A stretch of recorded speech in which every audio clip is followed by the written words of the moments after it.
Cocaine and ecstasy gave me some of the greatest laughs of my entire life. That's actually the God's honest truth. I had some great times on drugs, some fantastic times, but as of the time of making this video in 2026, it marks over 10 years since I had hard drugs. And my life has got way better ever since. It's been almost 7 years off the drink at the same time for myself, and life has got way better. But the transition from doing that was very difficult because automatically lads love to feel, right? We love that adrenaline pump. It's why lads love sport, fighting. It's why lads get addicted to porn. It's why we do what we do. The male brain loves the feeling of adrenaline and will do whatever it takes to get that. And when we live in a mundane, stressed environment that doesn't fire us up, and we're maybe hanging around with the wrong people, then we will use our weekends to get quote unquote fucked up. And this was me from 17 maybe. 16 I started drinking, smoking dope. 17 the little extracurricular recreational side came in. 18 it was cocaine. 19 probably ecstasy. It was quite frequent most weekends. And I talk about this openly because I remember one night, no shit, 11 ecstasy pills, not in one go, over the space of about 15 hours maybe, starting at like 4 or 5 in the morning, something like that, going all the way through to the following morning. Me mate trying to build an igloo in my bedroom. Me thinking I was at the kitchen sink pouring water down the plug sockets. Terrifying shit, man. Ridiculous. At the time it was hilarious. But I look back on it now, obviously I've grown up, I've matured a little bit, but I still speak to guys regularly who are going out on the session on a weekend because they're lacking purpose, they're lacking mission, they're lacking energy, they're frustrated. But basically at the heart of all this extracurricular activity, which obviously, as we know, if you go too far, if you're still taking hard drugs in your 40s, come on lads. But we know that if you take it, it has a very short-term effect, but a long-term drain. And so does alcohol right now. And as you get older, you can't handle the hangovers you could in your 20s.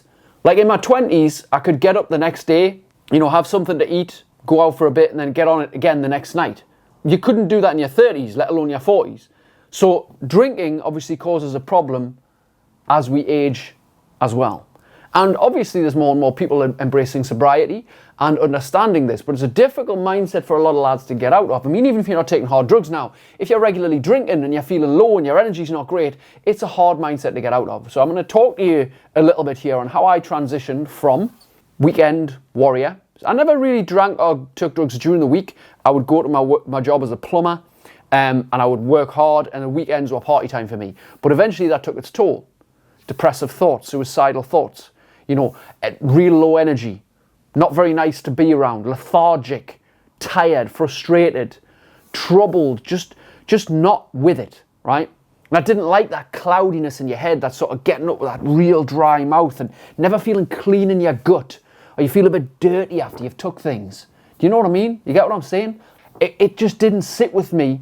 By the time I hit 30, my 30th birthday, I had a few lines of coke. I was in Newcastle with some friends, and I took it for a long time up at that point, but it was my last indulgence.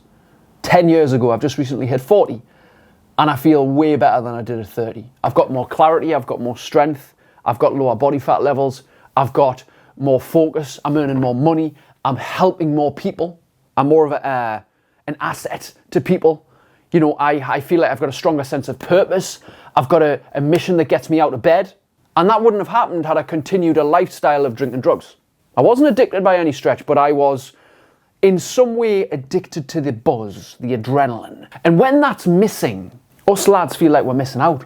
I really feel like we're sometimes, because me, myself, and other people, when we stop drinking, for example. Dry January is easy, right? I'm making this video January 2026, and there's loads of people doing dry January, and there's a lot of younger people not drinking these days and stuff, but a lot of people around my age, 30s, 40s, who grew up with a drinking culture before the internet maybe. That's hard to get rid of. It takes people decades, right? I started drinking at 16, didn't really fully quit till I was like 28, 30. But you feel like you're missing out. That's the hard bit, right? If you feel like you're missing out, that's difficult to get your head around, because The fear of missing out is a massive feeling. Like, even, you know, when everyone is watching a sporting event live, if you're into football, if your team was playing live, you would hate to miss that game live. You wouldn't want to know what happened. You'd want to be there. This fear can be huge, right? And it can be the same if your mates are all partying and you're not. You feel like you're losing the sense of yourself. And then obviously you're going to get, if you stop drinking, for example, or stop hanging around with your drug mates, you're going to get like, you've changed, you're boring, you were better when you were fat. Like, you get all these opinions and criticisms from other people. And that's hard to take because rejection is brutal, man. If we choose it to be so, it's brutal for some people. They feel like they've got nobody in their life. But you'll sharp find out who your real mates are when you stop drinking. You will sharp find that out. And unfortunately, some people realise that they don't have any mates. That's a sad position. Thankfully, fortunately, I wasn't in that category. However, there was people that I did have to let go of, which I thought were my mates, which I hung around with quite a lot. And then I realised I have to let go of these people. But I have had friendships from school and things like that, which I'm very fortunate to have had and continued. But the thing is, when we let go of that identity of, I'm a pisshead, I'm a weekend drinker, I'm a party animal, which I was for many years, that fear of missing out has to be replaced. That adrenaline pump that we get from alcohol or cocaine or ecstasy. If you've ever taken good ecstasy, you might not agree with this. I can't believe I'm about to say this. There is not quite a feeling like great ecstasy. There's a reason why I call it the love drug, because you love fucking everything. The wooden chip in this table, I would have fantasized on how amazing this chip was. Me and my mate used to stand at the top of the stairs and marvel at the carpet. We used to say, shall we go and look at some mints? You know, like Trebor extra strong mints. And we used to find it fascinating. We used to take our shoes off and rub our feet on the rug and think it was the best thing ever. Like, just mental. Everything was, imagine if life was just amazing. You took such joy in the simple things. That's what drugs do to you, right? Obviously, life's not like that, though. But then at cocaine, when you're out and you're feeling buzzed and you're alive and you're like, fucking yes! And you're in the music and you're jumping about and you're shagging birds and all the rest. Adrenaline, right? Adrenaline. When that's gone, we can feel low, we can feel depressed, so we use substances, alcohol included, to lift us up again. But ultimately, what lifts us up too high and too fast, like an express elevator to great feeling, which alcohol and drugs and food can even do to some extent, if we have too much of it too quick, we crash back down. We fall. And the next few days is depression, anxiety, fear, overthinking, regret, guilt, shame, all the destructive emotions that we feel as a result of our own fucking choices. How mad is that? Like, nobody sat us down and handcuffed us and opened our mouth and filled a funnel in our mouth and chucked alcohol and spirits. Nobody took our nose and told us to snort through a £10 note. We chose to do that, so we have to be understanding of the consequences of our actions. It's where we start taking responsibility as an adult and as a grown man. To say, this behaviour, although it's appealing and it has provided some great memories over the years, is no longer serving to my life. Like, I can't go out and sniff coke on a Saturday night because I have my children relying on me. If you have kids and you're still fucking snorting coke, sort your fucking self out. Reach out to somebody that can help you. Now, that's embarrassing. I had to reach out to coaches and other people who were living a lifestyle that I wanted to live. Because this is most people's problem. They will not reach out to say, I want to be involved with you, I want to work with you, if you're watching people and you're like, I wish I could be more like him or her or whatever. I wish I could be more like them. But then you feel bad about yourself, so you never reach out to them because you feel less than them. Any coach, any person who is supposedly ahead of you or is living something that you perceive to be valuable, you know, they are always going to support, encourage, usually if they're a good person, and enlighten you as to how they go on.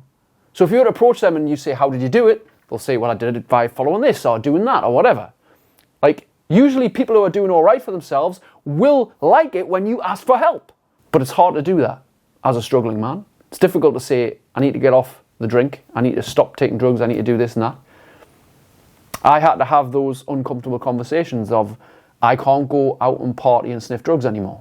10 years later, I haven't touched this stuff anymore. Nearly 7 years for alcohol.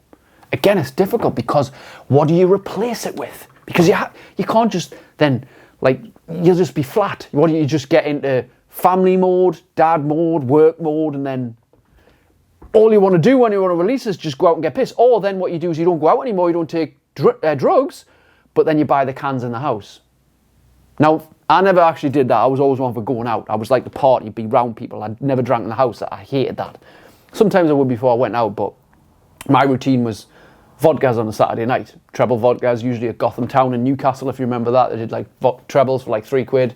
Get smashed on £12, £15, and then go to Legends or Trillions. That was most other Saturdays for me, or would go somewhere else, Shields or Sunderland or whatever. But when that goes, we have to replace the feeling. So one thing that really did it for me, now I've always been a gym goer since I was 16. I've trained on and off 3-4 times a week for a long time now, 20 odd years really. So I always went to the gym because I always felt better, but I tried to party along with it and noticed I can't really do both. It's very difficult. But then when I started to take my health and fitness routine seriously, like when I started to eat better, sleep better, look after my sleep routine and my sleep hygiene, when I started to reduce and get rid of eventually alcohol, when I started to put less shit in my body, when I started as well to stop watching the news and stop getting involved in drama and negativity and start putting my mind into podcasts and coaches and other philosophies from successful people who were living a life that I wanted to live, then things started to change. And it took a long time. Like, for example, to change my diet, I started trying at 16. I mean, daft really. I was in school, just leaving school, trying to eat better, brown bread instead of white. Like, because I thought it was better. Drinking more orange juice for vitamin C, like the basic advice that I got at the time. Eating more tins of tuna because I was going to the gym and lifting weights.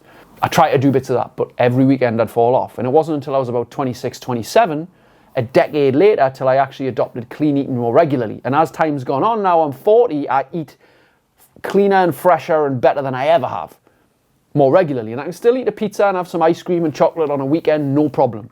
But is that because I have a healthy eating plan? I have a healthy eating identity. But the point I'm trying to make here is most people want to do that. They just either A, don't know how, or they know what they need to do, know exactly what they need to do, but they're just not doing it. Because they fail to realize what they can replace that immediately gratifying thing with that'll lighten them up. Like a lot of people are going to slimming injections now. They're going to Mounjaro, Ozempic, the other things that are coming out because it's a quick fix. It doesn't require any discipline, any hard work. Now these medications, these GLP-1 medications can be very useful for pre-diabetics, obese diabetics, and people who are genuinely in need of them. We are going to have a hell of a fucking chaotic time in the next 5 to 10 years, I believe, with people who've been on these injections not understanding the long-term effects that it will have unless they sort out their lifestyle habits and choices. Because as soon as their appetite comes back, everything's going to go crazy. But however, that's a video for another day. That is just an example of a quick fix to make you feel better. Like cocaine, like the alcohol, like the ecstasy. It's quick things that will work very, very fast, but ultimately leave you downtrodden, leave you more depressed, leave you more anxious and worried and overwhelmed and fearful of your future. Now, I like the mantra and the philosophy of fall in love with your future. I've hit level 40. I'm in my 40s now. Never thought I'd see it. Like, if you asked us this 15 years ago, wow, a guy in the 40s who doesn't drink, doesn't smoke, doesn't take drugs, doesn't watch porn. Wow, you must be boring as fuck. What a boring life. But actually, when you replace those things with healthy living, like living a healthy lifestyle, like training regularly, training your body, getting sweating, doing physical challenges, getting mentally, working on your mindset, which is an ongoing process. And it's a joyful game, let me tell you that. Because I'm always learning things about myself that I thought, fuck, I never realized that. I'm doing things that I never thought possible. I'm doing goals and physical challenges that I'm thought, I would have never thought I could do this 10 years ago, or 5 years ago even. And it gets more like that when you change your mindset. I do a lot of content, right? I'm a coach, I'm a PT. I've got a private gym here in South Shields Best Gym, Total Supercharged Tribe, which I've had basically in business now for near 14 years. I have also run an online coaching business as well at the same time. And obviously I help people get structured routine with their eating and their fitness plan and help them get on track.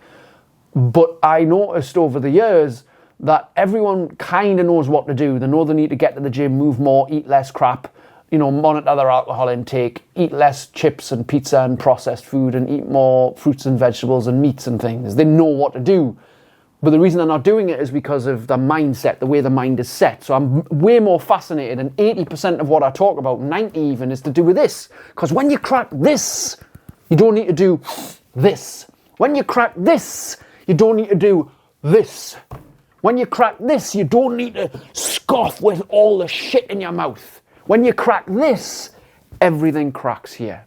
See, people try to go to the gym and work this and diet and jog and do marathons to try and work this without paying attention to this. This is the thing that changes fucking everything. This is the thing that guides what goes in here. This is the thing that stops what goes up here. This is the thing that guides what happens down here. We think that getting in shape is a neck down job. It's a head down job. It's a head down job. And the same with abstaining from alcohol and hard drugs. It's a head down job. Like, we have to get our mind set to the point of, if I no longer drink ever again in my life, how can my life improve? That's a frightening question for a lot of people. Now, I'm not saying give up alcohol. I'm not saying become sober like me or many of the people I coach. It might not be your thing. You might love a few beers with your dad on a weekend, or, with your son or your family or your grandparents or your cousins or your friends, and you may have a great social life which involves alcohol at meals and things like that, and you might find you work very well having a few beers or glasses of wine on a weekend. But if you're one of these lads who's a fucking adrenaline junkie like me, who loves the feeling of being pumped up, oh yeah, you get where I'm going, right? You're like, whoa, give us some more. One line of Coke was never enough for me. It would be like sometimes the whole bag, the whole G, the whole gram for me, with a couple of little bits to share with my friends. They'd have one, I'd have one. It wouldn't be one ecstasy pill, it would be sometimes 4, 6, that one time 11, thought I was gonna die. Fucking horrendous. But sometimes if you've got like an addictive personality like I have, I started to get addicted to exercise. And obviously I went to the extreme route where I was trying to like extreme diet and shred and get to 10% body fat, which I did. And then like think, what can I do next? And then, think about like go extreme. But it's not about being extreme. It's about finding something you love and letting it guide you. So over the years I've done a lot of mistakes, but I've also learned to fall in love with the process. And understand that I can get a lot of energy, and I can get a lot of enthusiasm, and I can get a lot of abundant feelings, like feelings in great amounts, by just being healthier. And a lot of people can't get their head around that. Like, people think I don't eat sugar. When even one of my clients says, you don't eat sugar, I was like, of course I fucking eat sugar. There's sugar in almost every carbohydrate anyway, but of course I eat sugar. I love to have a Lindt chocolate on a weekend. I love to have like a pizza with the caramelized onion on and all that. Like, once or twice a week, I'll have a treat. I love that. I'm not like a machine, man. I'm not saying you need to stop alcohol entirely, but you do need to question whether it's useful in your life. This is what most people don't do. I hear a lot of comments, questions, criticisms, piss takes. Oh, it's no wrong with having a bit of fun, work hard, play hard. I'm like, yeah, but at the expense of what? You show me a man that parties hard, that drinks heavily, that potentially sniffs coke, that is fucking smashing life in every way. Health on track, energy high during the week, sleeps mint, sex life on fire, passionate about his mission, good level of calm, focus, can look you in the eyes, can give you a firm handshake and be trusting, not too distracted. You show me that person who's partying regularly, I'll wait. It's not going to happen. Because those things degrade your quality of life. Again, some people can be just a bit, but most people are all or nothing. Now, I'm not going to go too deep, on the all or nothing people, because this is a entirely different subject. All or nothing has its place. I used to describe myself as an all or nothing person, especially with the drink. Here's the thing with the drink. Years ago, I would not go out for a drink. My dad often used to ask, do you want to go for a pint, son? I'd rarely go, because I never saw the point in having one or two.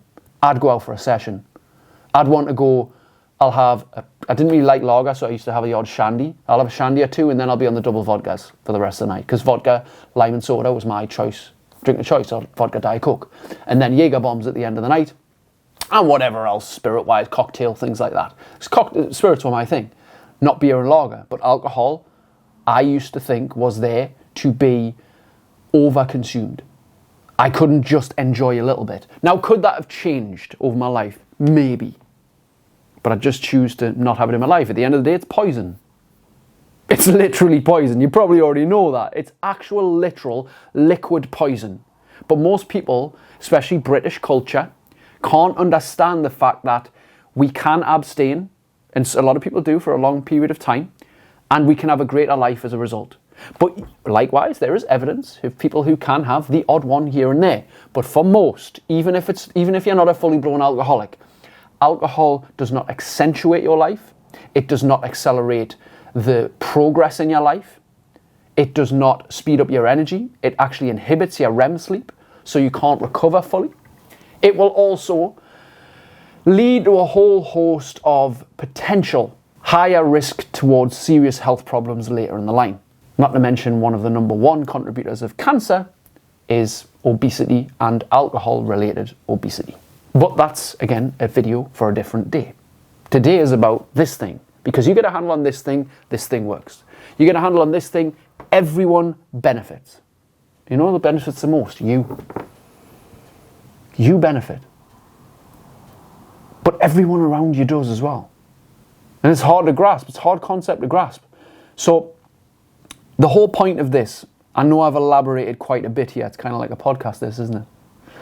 But to get that feeling back, to get that juice back, to get that passion running through your veins, physical exercise and physical hard training is one of the best things you can get involved in regularly. Not just going to the gym, but following a training program. Something that gets you to level up, that's around other people ideally, that gets you to stretch further every time. That is structured, progressive, not just linear. You know, progress is never linear. Progress is uncertain, unsure. Progress is up and down. Progress is a wild ride, shall we say. But if you can get okay with navigating the emotions of sometimes you're sad, sometimes you're slow, sometimes you're injured, sometimes you're hurt, sometimes you're ill, that's okay. But if you're on the right path with the right people, and it's the right time for you to change,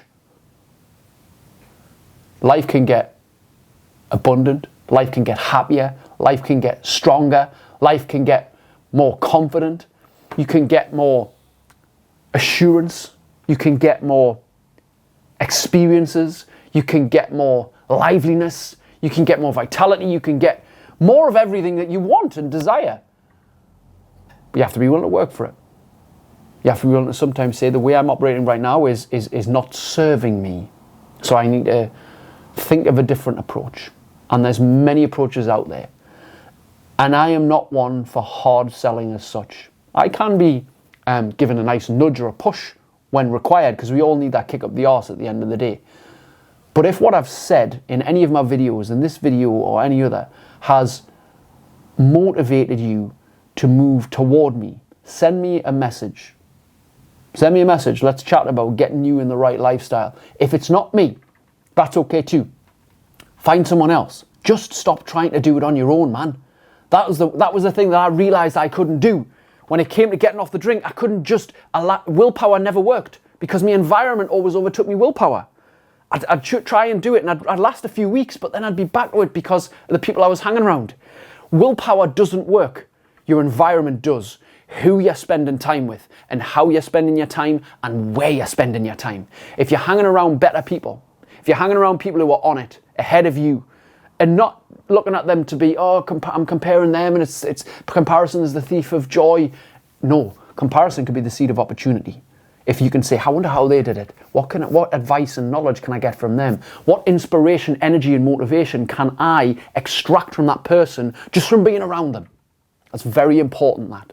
Very important. And I've had several coaches, and I still have coaches to this day, because I need people around me to draw from as well. Even though I'm one of the most motivated, positive, optimistic, and consistent person you'll meet, I get it because I take from others as well in a good way, but I give, I take and I give, because guess what? People say it's better to give than it is to receive. It's just as good to give as it is to receive. But some people just give all they've got to someone else and leave nothing for themselves. People pleasers, people that feel like they don't deserve it. That's not true. If you've got this far through this video, you're clearly fucking interested in changing your life and leveling up your standards, your skill set and your mindset. And whenever you're ready, my inbox is open. If you haven't already, go to superchargedaudio.com and get my 6-hour free audiobook. And I'll see you on the next video. Hey, if you've enjoyed this video, don't forget to leave a like, drop a comment, and click the subscribe button and turn notifications on so you are notified of every new video that drops every single week here on the channel. And also, if you would like a free copy of my second book, Supercharged, the modern day guide to creating outstanding levels of energy, motivation, and self-control, then I've got it on audio right now. All you need to do is go to superchargedaudio.com, enter your details, and it's yours to your email inbox for free. Let's go. See you on the next video.